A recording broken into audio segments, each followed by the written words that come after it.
Hi అండి. అందరికీ నమస్కారం. Welcome to my channel. ఈ వీడియోలో 2023 నుండి పీఆర్సీ పెండింగ్ డీఏ బకాయిలు, అధికార ఉత్తర్వులు పూర్తి వివరాలైతే వీడియోలో తెలుసుకుందాం. వీడియోని ఎక్కడే కానీ స్కిప్ చేయకుండా ఎండ్ వరకు చూడండి. అప్పుడే ఇన్ఫర్మేషన్ పూర్తిగా అర్థమవుతుంది.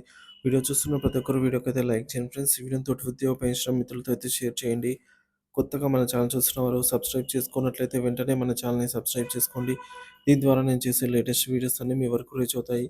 ఇక ఆలస్యం చేయకుండా వివరాల్లోకైతే వెళ్ళిపోదాము. పెన్షనర్ల సమస్యలపై సీఎం చంద్రబాబు సానుకూల స్పందన.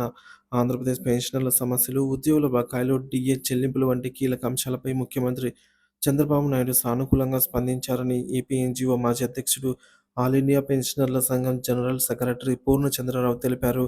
బుధవారం అమరావతి సచివాలయంలో మీడియాతో మాట్లాడిన ఆయన తన సంఘ ప్రతినిధులు సీఎంను కలిసి పెన్షన్ల సమస్యలను చర్చించాలని పేర్కొన్నారు. పెన్షనర్లకు 3% పెన్షన్ కోత రద్దు. చంద్రబాబు హామీ. గత ప్రభుత్వం పెన్షనర్ల క్వాంటమ్ ఆఫ్ పెన్షన్‌ను 3% తగ్గించిన విషయం తెలిసిందే. ఈ కోతను వెంటనే పునరుద్ధరిస్తామన్న హామీ సీఎం చంద్రబాబు ఇచ్చారని పూర్ణచంద్రరావు తెలిపారు. అలాగే డీఏ బకాయిలను దశల వారీగా చెల్లిస్తామని ఏపీ సీఎం హామీ ఇచ్చారు. ఇక ఉద్యోగుల బకాయిలు 25,000 కోట్ల చెల్లింపులపై చర్చ.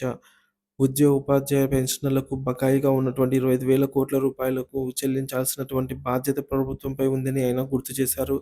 రాష్ట్ర ఆర్థిక పరిస్థితిని గమనించవలసిన అవసరం ఉందని, రోడ్లకి కూడా నిధులు కేటాయించలేని పరిస్థితిలో ఉందని సీఎం వివరించారని తెలిపారు.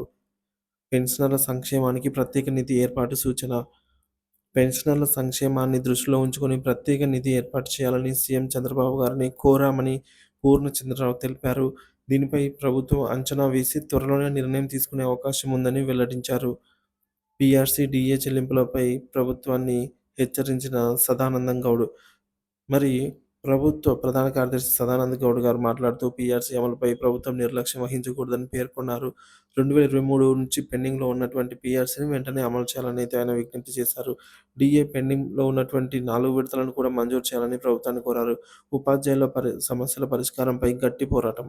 ఉపాధ్యాయుల సమస్యలు పరిష్కారం అయ్యే వరకు తమ ముఖ్య లక్ష్యమని, అలాగే యూటీఎస్ రాష్ట్ర ప్రధాన కార్యదర్శి సదానంద గౌడ్ గారైతే స్పష్టం చేశారు.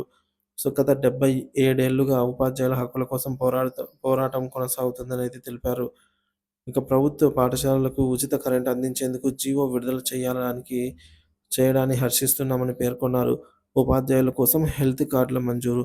ప్రస్తుతం కార్పొరేట్ హాస్పిటల్స్‌లో ఉపయోగించడానికి హెల్త్ కార్డులు లేకపోవడంతో ఉపాధ్యాయులు ఇబ్బంది పడుతున్నారని పేర్కొన్నారు. అందువల్ల కార్పొరేట్ హాస్పిటల్స్‌లో అన్ని రకాల వైద్యం పొందేలాగా హెల్త్ కార్డులను మంజూరు చేయాలని ప్రభుత్వాన్ని కోరారు.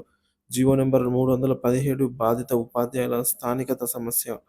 జీవో నంబర్ 317 వల్ల బాధపడుతున్న ఉపాధ్యాయులను వారి సొంత జిల్లాలకు బదిలీ చేయాలని సదానంద గౌడ్ పేర్కొన్నారు. దీనివల్ల ఉద్యోగులు తమ కుటుంబంతో కలిసి అనుకూలమైన వాతావరణంలో పనిచేసే అవకాశము ఉంటుంది. సో, మొత్తానికి పెన్షనర్ల సమస్యలపై సీఎం చంద్రబాబు సానుకూలంగా స్పందించారు. పెన్షనర్లకు 3% పెన్షన్ కోతను తొలగించేందుకు ప్రభుత్వం ప్రయత్నిస్తోంది. ఉద్యోగులకు బకాయిలుగా ఉన్న 25,000 కోట్లు చెల్లించేందుకు మార్గం అన్వేషిస్తున్నారు. పీఆర్సీ, డీఏ చెల్లింపులపై ఉద్యోగ సంఘాలు ఒత్తిడి పెంచుతున్నాయి. ఉపాధ్యాయుల హెల్త్ కార్డులు బదిలీలపై ప్రభుత్వం త్వరలోనే నిర్ణయం తీసుకోవాల్సి ఉంది.